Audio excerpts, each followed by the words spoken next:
Exercise solution series में आज हमारा 10th क्लास केमिस्ट्री में चैप्टर नंबर 14 है। ऐसे ये चैप्टर नंबर 1 है, लेकिन सीक्वेंस वाइज अगर देखें 9th में 13 चैप्टर थे, तो ये 14 चैप्टर है, states of matter and phase changes. तो एक्सरसाइज इसकी जो है वो स्टार्ट करते हैं सबसे पहले एमसीक्यू से। According to kinetic theory, basic difference between solid, liquid and gas is due to. Solid, liquid और गैस में बेसिक जो डिफरेंस है वो डिफरेंस मूवमेंट ऑफ पार्टिकल की वजह से है। गैस में पार्टिकल फ्रीली मूव करते हैं, लिक्विड में पार्टिकल्स जस्ट स्लाइड करते हैं, फ्रीली ही मूव करते हैं, बट एक दूसरे के करीब होते हैं। और सॉलिड में अपनी ही पोजीशन पर वाइब्रेट करते हैं, अपनी वो पोजीशन नहीं छोड़ते। तो ये मूवमेंट ऑफ पार्टिकल की वजह से इनमें डिफरेंस है।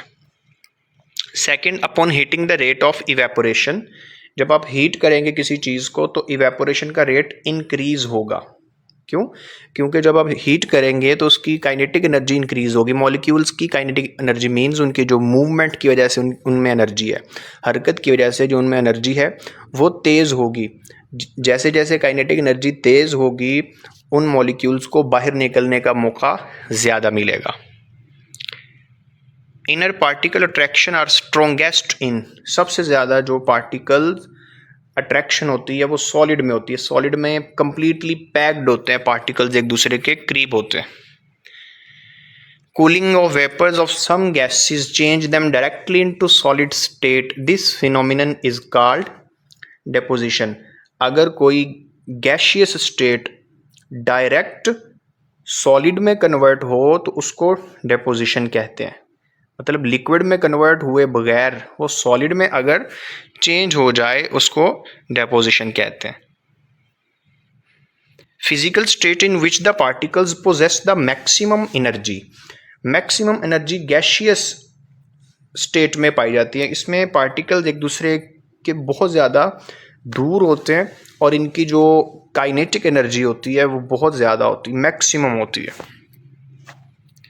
How does process of evaporation depend on the force of attraction between among the molecules of a liquid, liquid के दरमियान जो इंटरमोलिकुलर फोर्स है वो इवेपोरेशन के रेट को किस तरह से अफेक्ट करती है। तो अगर दो मॉलिक्यूल के दरमियान इंटरमोलिकुलर फोर्स, अगर इंटरमोलिकुलर फोर्स दो मॉलिक्यूल्स के दरमियान स्ट्रॉन्ग हो, मिसाल के तौर पे इसके दरमियान जो फोर्स है वो नेग्लिजिबल है, दोनों गैसेस जो है वो नेग्लिजिबल फोर्स शो करती हैं, तो ये तो पहले ही आपके पास गैशियस स्टेट में पाई जाती है। अगर इन केस आपके पास वाटर है H2O, इनमें हाइड्रोजन बॉन्डिंग होगी दूसरे H2O के साथ, तो इस हाइड्रोजन बॉन्डिंग, ये डॉटेड लाइन है, ये जितनी ज़्यादा स्ट्रॉन्ग होगी इनको तोड़ना उतना ही ज़्यादा मुश्किल, इनको दोनों को सेपरेट करना उतना ही ज़्यादा मुश्किल है। और ये वाटर के मॉलिक्यूल्स सरफेस तक आसानी से पहुंच नहीं सकेंगे और इवेपोरेशन का रेट डिक्रीज़ हो जाएगा। इसका मतलब ये हुआ कि इंटरमोलिकुलर फोर्सेस जितनी ज़्यादा स्ट्रॉन्ग होंगी इवेपोरेशन का रेट कम हो जाएगा। It decreases with increasing the strength of attraction, ये स्ट्रेंथ जितनी ज़्यादा होगी तोड़ना मुश्किल होगा, इवेपोरेशन कम होगी। इवेपोरेशन का मतलब यही है ना, ये जो इंटरमोलिकुलर फोर्सेस को तोड़ के बाहर निकल जाना। तो जब ये स्ट्रॉन्ग होगी फिर तोड़ना मुश्किल है। MCQ number 7, which gas will diffuse at the fastest rate, याद रखना है जिसका मैस जो है वो सबसे कम होगा वो सबसे फास्ट डिफ्यूज़ करेगी, मूव करेगी। अगर इन चारों में से देखें तो H2S का जो मैस है 34 है, बाकी सब का ज़्यादा है, जिसकी वजह से H2S जो गैस है वो सबसे ज़्यादा तेज़ी से डिफ्यूज़ करेगी। A phase change A and B in, gas से लिक्विड में जाएं, लिक्विड से सॉलिड में, तो गैस से लिक्विड में जाएंगे तो उसको कंडेंसेशन कहते हैं, और लिक्विड से सॉलिड में जाएं तो उसको फ्रीजिंग कहते हैं। तो सी करेक्ट आंसर है। A student noticed Frost falling on ground eight 6:30 AM disappearing by 8:30 AM, which phase change was responsible for changing the frost into water vapor?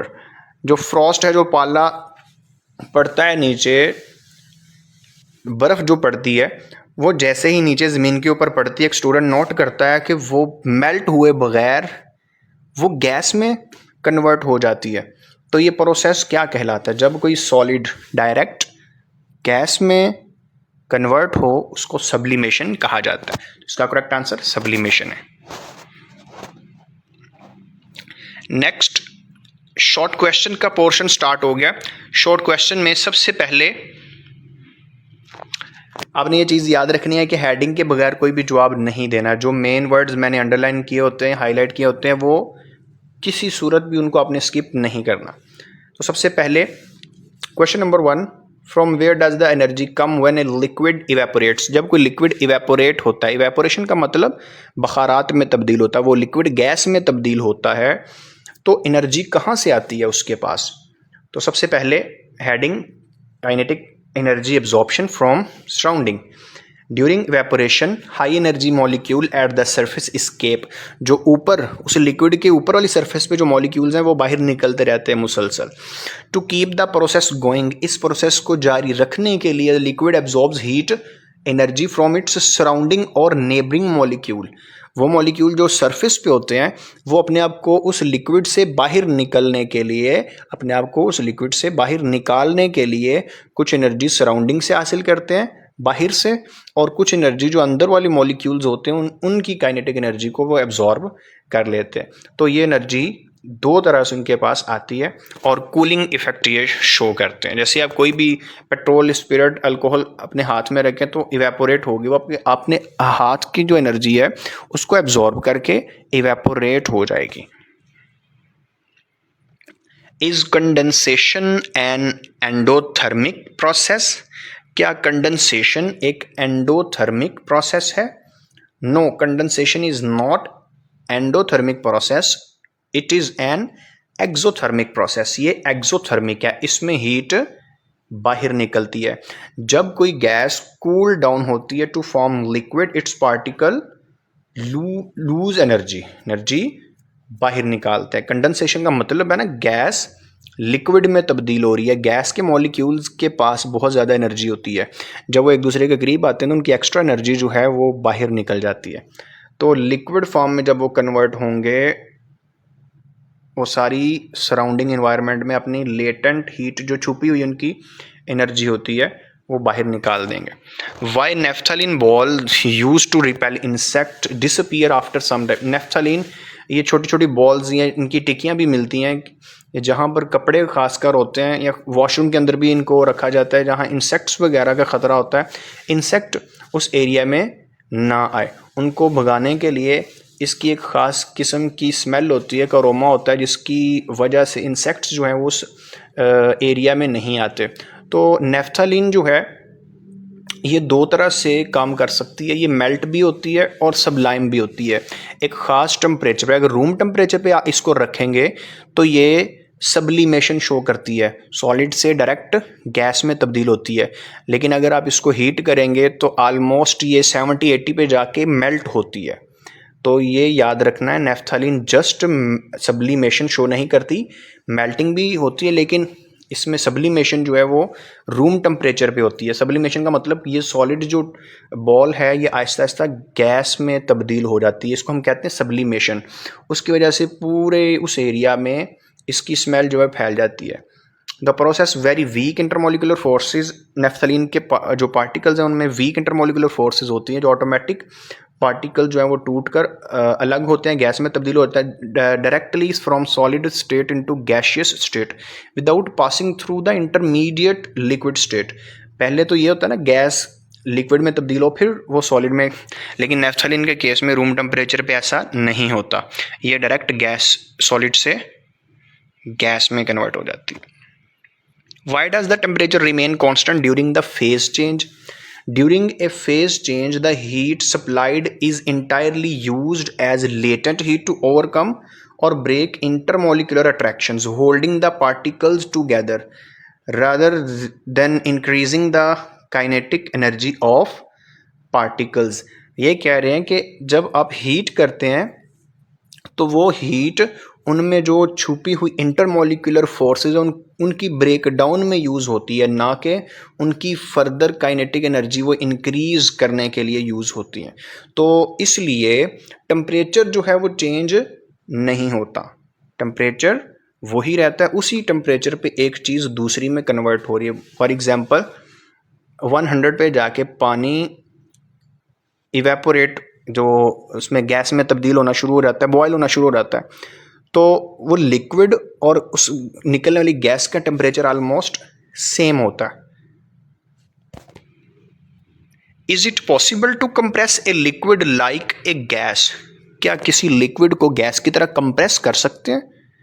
ऐसा पॉसिबल नहीं है।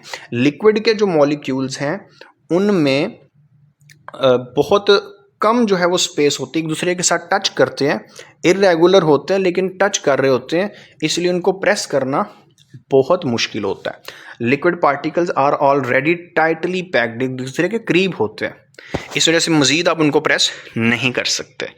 Can you change the temperature at which water boils in an experiment in your lab? क्या temperature जो है वो change आप कर सकते हैं जब वाटर बॉयल हो रहा हो किसी एक्सपेरिमेंट में?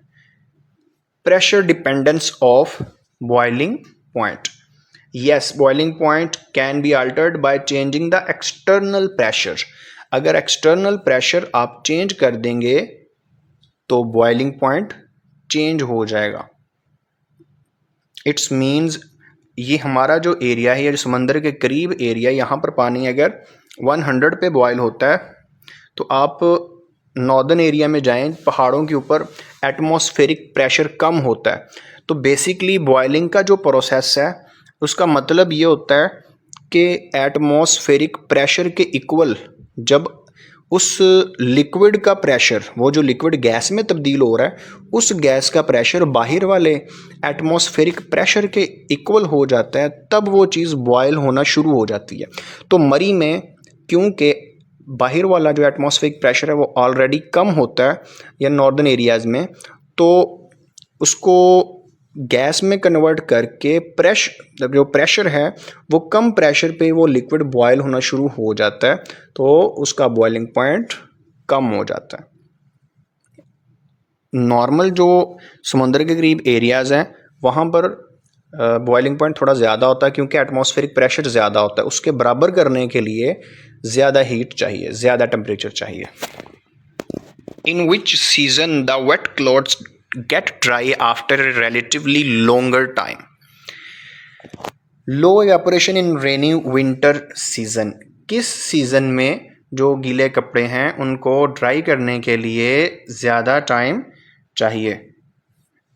जो रेनी सीज़न हो मानसून का या विंटर, उसकी रीज़न ये होती है कि जो एक्सटर्नल इन्वायरमेंट है उसकी ह्यूमिडिटी, मतलब उसमें जो वाटर वेपर्स हैं वो ज़्यादा होते हैं, तो उससे होता क्या है कि इवेपोरेशन का रेट कम हो जाता है।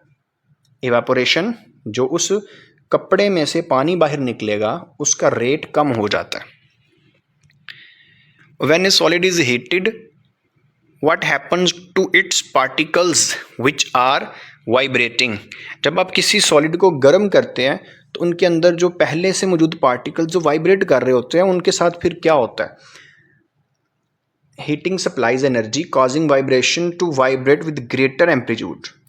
अगर फॉर एग्जांपल आप, ये पार्टिकल है वो पहले इतना मूव कर रहा है ऊपर नीचे, आप उसको हीट करेंगे तो पॉसिबल है कि वो इतना ज़्यादा वाइब्रेट करे।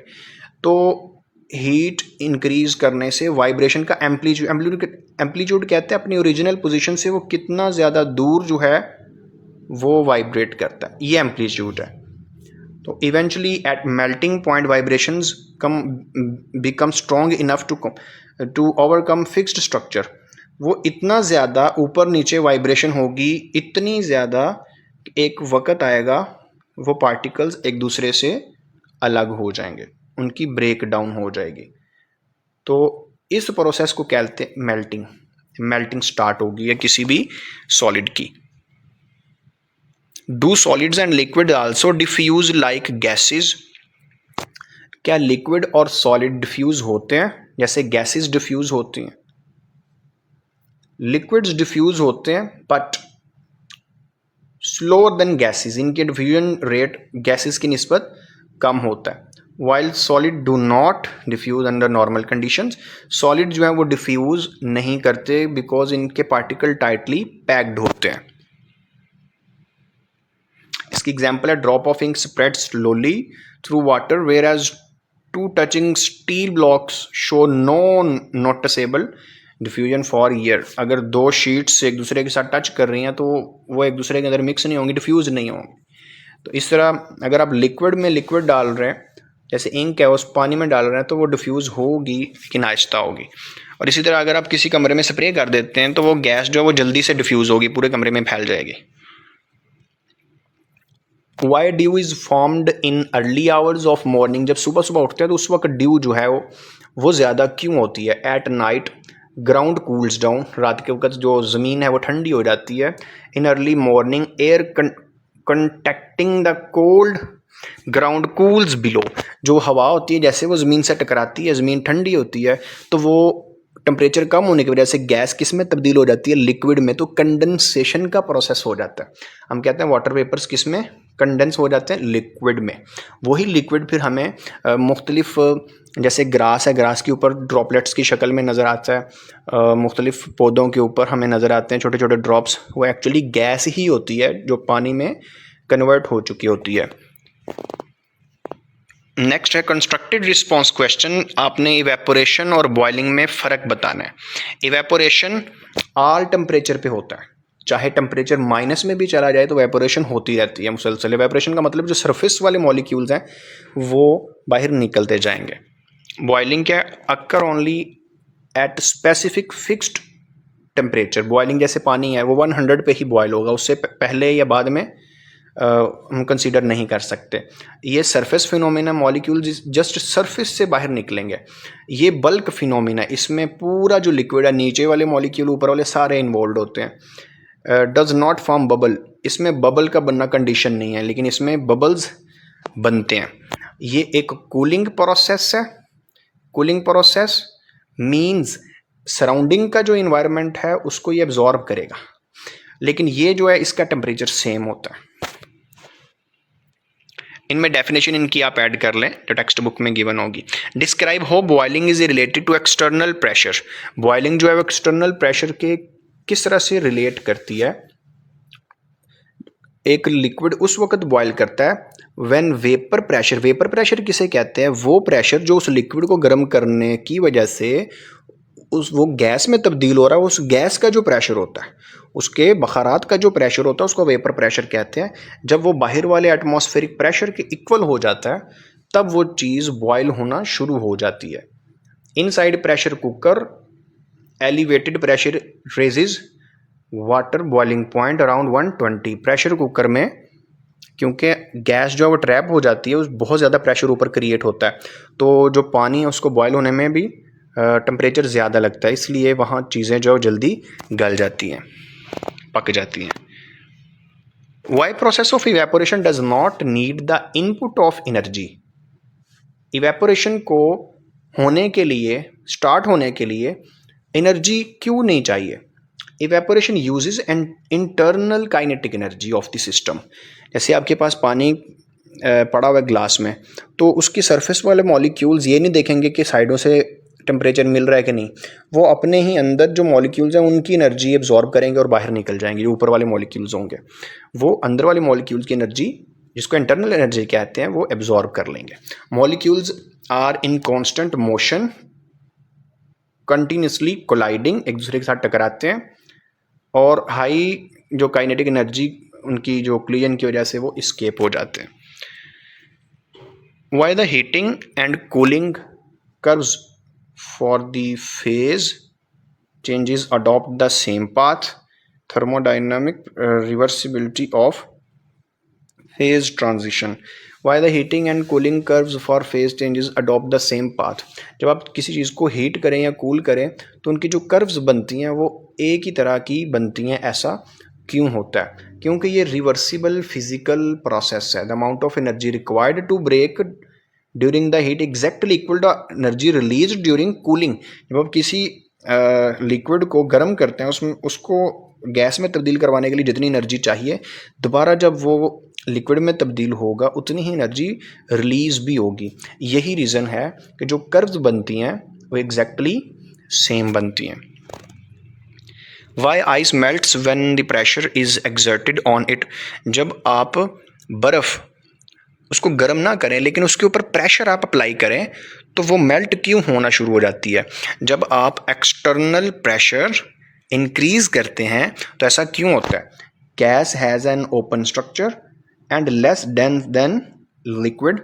When external pressure is applied, the system shifts to favor the more dense liquid phase, causing the melting point to decrease below 0 degree centigrade.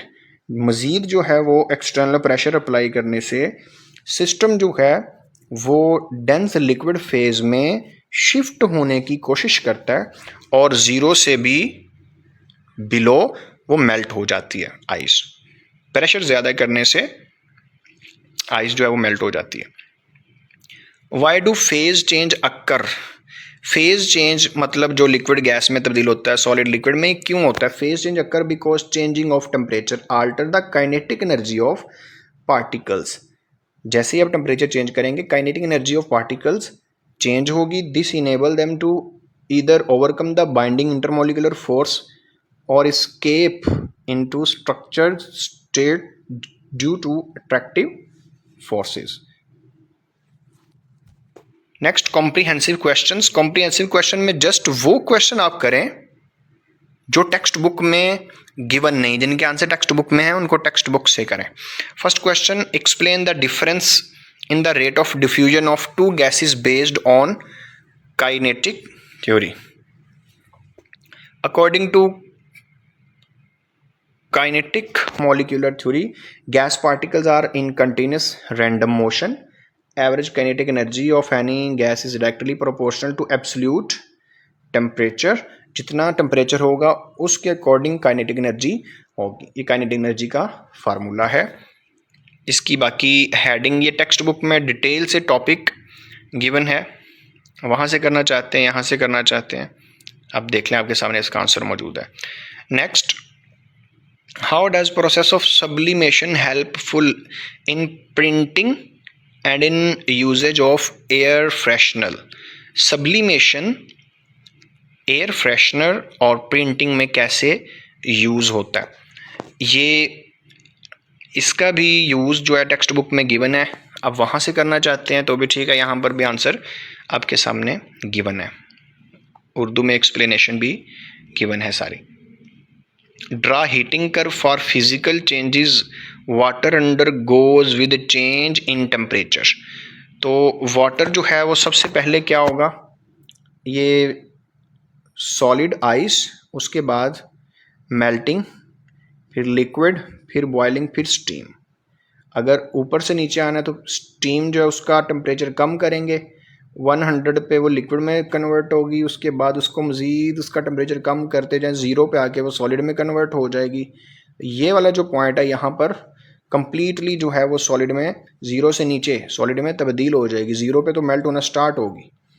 तो ये कर्व जो है ये आपके सामने है। एक्टिविटी बेस्ड क्वेश्चन पेपर का हिस्सा तो नहीं है, लेकिन अपने अंडरस्टैंडिंग के लिए आप इनको नोट कर सकते हैं। उम्मीद है कि आज की video 10th class exercise chapter number 14 की जो उसका सलूशन आपको क्लियर हो गया होगा। मिलते हैं नेक्स्ट वीडियो में। अल्लाह हाफिज़।